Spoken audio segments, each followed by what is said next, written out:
So there is a division, a fault line in the Breaking India project, a division of Aryan Dravidian, which concerns me. So my foundation started a whole lot of projects with archaeologists and historians to come up with what is the true scientific evidence say.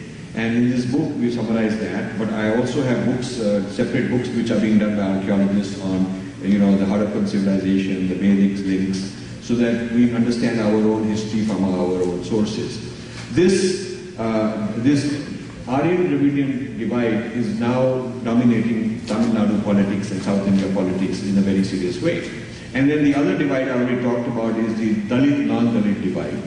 And now they are trying to bring Dravidian and Dalit together and claim that Dravidian and Dalit are common in the sense that the other side is the Aryan Hindu upper caste type of person.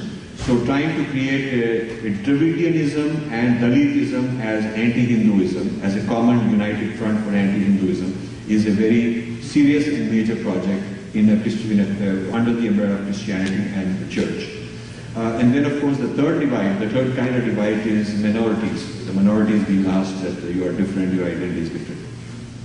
So one of as a result of this, I wanted to find out why is such a propaganda point of view which is not substantiated by facts, why is it so popular? You see it in American school textbooks.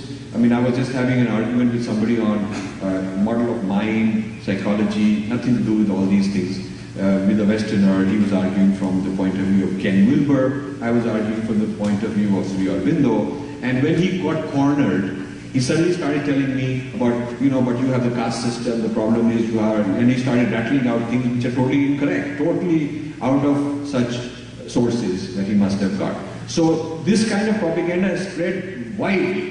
You don't see it if you don't go looking for it. Unless you go asking people and debating and arguing with them, they're very polite, it's a very diplomatic culture, very courteous culture, everybody's very nice to you on the face. So you think that probably everything's okay. But you need to scratch beneath the surface by checking things out, by going and pushing things a little bit, by putting a little bit of stress, then you'll understand a whole new dimension of what the situation is.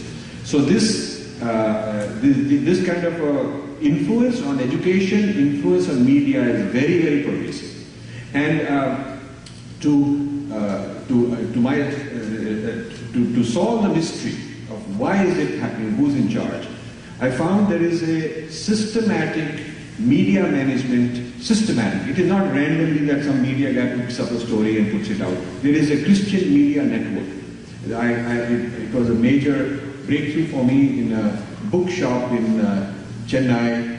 I was looking, and there's a book on Christian media in India by a guy called Pradeep Ninian, Thomas, a Christian guy. He's written a book published by a very reputable publisher, giving an analysis of how the money from Christianity overseas is coming and being organized to, being utilized to control the media, and how these stories are to be, how there are news agencies whose job is to plant, Christianized versions of a story. A story with a Christian twist is to be planted, and how there are training centers where they're producing very good journalists, very nice in English, very polished, and planting them in NDTV, in Times of India, and Hindu. They're planting them all over the place and all over the rural areas. And their job is to produce a certain kind of Christianized view through a Christian lens, various media reports. And then there is a network overseas which picks up this and spreads it out. And this becomes truth.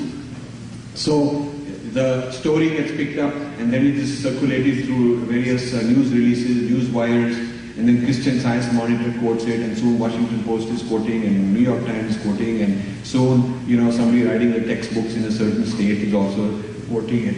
It becomes authoritative. But our book goes back and sees, okay, where is it from, and then where is that from, and where is that from, and finds out that in so many of these important cases, it is entirely fabricated. There is no independent verification of a claim being made. There is no court ruling or judgment on the basis of which they are making such a statement. So a whole lot of rubbish is being spread out and considered to be valid by people in this country, because there is no one who has exposed them till now. Nobody has done a counter argument to take them on. So these are some of the things that concern me that are in this book. The book is showing the axis of the leftist and the rightist working together. This is very interesting. You would think that an assault on Hinduism from the Christian right is expected, but you would think that the leftists in this country are fighting the right wing in this country. Always the Democratic left and the Republican right, they are always fighting. So the ideological, there are two camps in this country. So you would wonder, why would leftists also join the rightists in this condemnation of Hinduism? And that is in fact the case.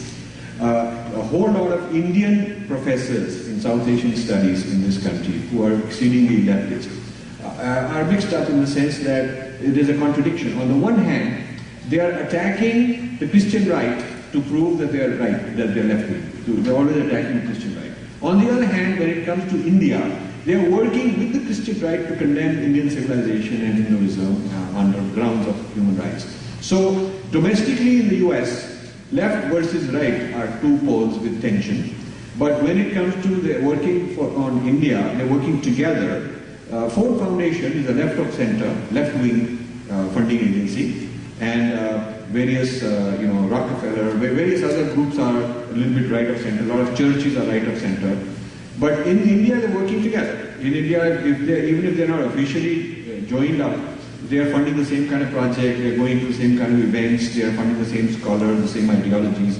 So there is also, one of the things we're exposing in the book is the left-right unity in terms of taking on India. The right taking it on behalf of Christianity, and the left taking on the behalf of what they think is human rights and secularism and progress and things of that kind. So this is an interesting, one of the things I do is to show how some of these well-known Indian leftists are actually in bed with the Christian right.